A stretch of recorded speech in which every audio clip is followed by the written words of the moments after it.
Nandito kami sa Manila Zoo. Kasama ko ang aking nanay at ang aking nakababatang kapatid. Tignan mo ako nun.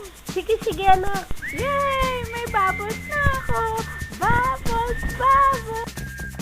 Hi. Ang tagal na ako hindi nakapunta sa zoo na to. Namimiss ko na yung mga hayop. It opened last July 1959, has a land area of 5.5 hectares and a population of 500 animals. It consists of 126 species of endemic and indigenous ones, with 30 different kinds of mammals, 63 reptiles, and 13 types of birds. Tom, dali! Excited na ako Teka. makakita ng animal! Anong nangyari dito? Dali! Parang walang pinagbago. Ilang taon ang nakaraan at ganito pa rin ang itsura ng lugar. Ano kaya nangyari? Parang nawala na ako ng ganang Tingnan pumunta. natin paglilibot. Yeah. 이게 무슨 짓이에요?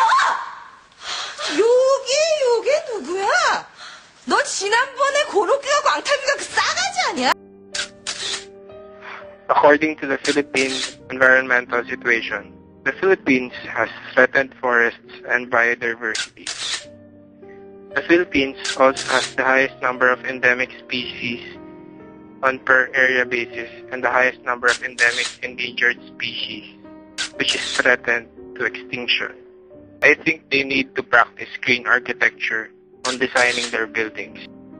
Heritage conservation, which promotes recycling buildings, makes the zoo more sustainable. This will encourage tourism and generate economic activity within Manila. By rehabilitating the zoo, we protect the ecosystem, we conserve the zoo and maintain its pride, and we build a strong sense of community. Nandiyan pa rin yung amoy at yung pangit na mga design ng cages na pinagbabahaya ng mga lamok, langaw, at iba pang insekto. Ang mga puno at ang landscaping sa lugar ay hindi na nami-maintain. Ito ba ang pinapakita nila? 저기 사장님, 성민이 걔 믿지 마세요.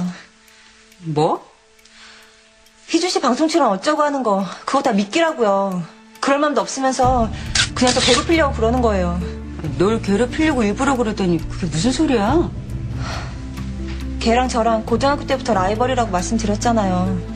제가 남자친구 생기면 꼭 그런 식으로 접근해서 찢어놓고 그랬어요. 그게 정말이야? 예. 그때가 제가 속상하고 말면 그만이었지만 지금은 상황이 좀 다르잖아요. 9년째 아이돌 가수 데뷔만 준비하는 희준 씨도 그렇고 사장님도 그렇고 전부 걔한테 놀아나다가 상처만 받을 거라고요. 설마 그렇게까지? 아니 우리 PD님이 그렇게까지 신경을 써주시면 저희야 고맙죠. 아니에요. 야 빵이야 커피 좀 주라. 성민이 너 잠깐 나랑 얘기 좀 하자. 잠깐 얘기 나누고 계세요. 예 다녀오세요. 네, 잠깐 나갔다 올게요. 가방 들어드릴까? 네 다녀오세요. 무슨 일로 보자는 거야? 너 또 왜 그러니? 내가 혜준 씨랑 사귄다니까 또 끼어들어서 장난치는 거지? 내가 왜? 나 진짜 희준 씨 실력 보고 그러는 거야. 너 나한테 컴플렉스 있는 거 여전하구나? 뭐? 하긴 취직 못하고 빵집에서 알바하면서 뭐 하겠니? 그런 쓸데없는 상상이나 하겠지. 넌 어떤지 몰라도 난 그렇게 한가한 사람이 아니야. 뭐 그런 걱정이라면 The 앞으로 trees 신경 are 꺼줘. complaining about the zoo maintenance. Ay, ano po ba yun? Ano po problema? Wait lang po. Can you please report this to the... Sige po. Wait lang po. Sige po.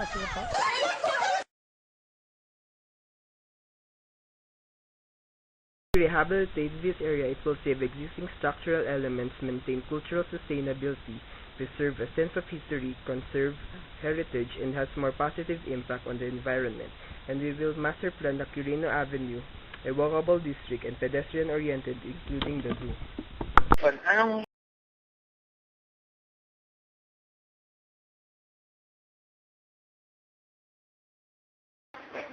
Ano bang problema? Meron pong nagre-reklamo sa sa facilities natin. Oo. Nandun po sila mga Korean.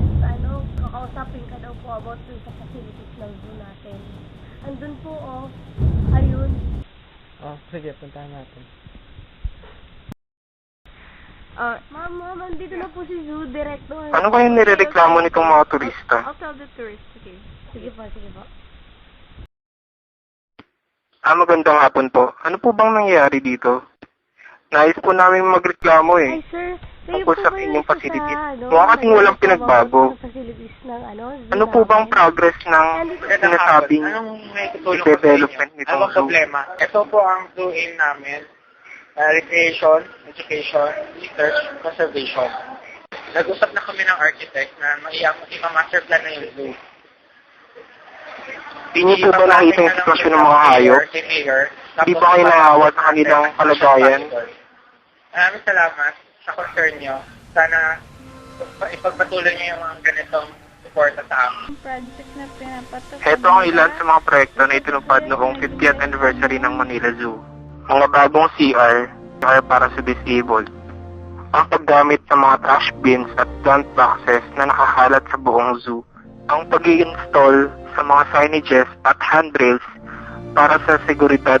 Kabilang na dito ang mga open exhibits na hindi na gumagamit ng mga cage. In-elevate nila ang mga daanan upang bigyan ng magandang view ang mga visitors. At ang ibaba nun ay maging shelter, naglagay ng mga ramps para sa disabled. Hindi rin sila nagpahuli.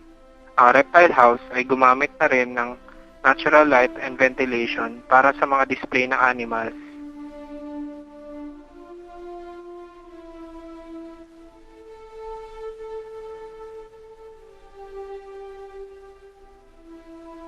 Ito na ang bagong elephant exhibit.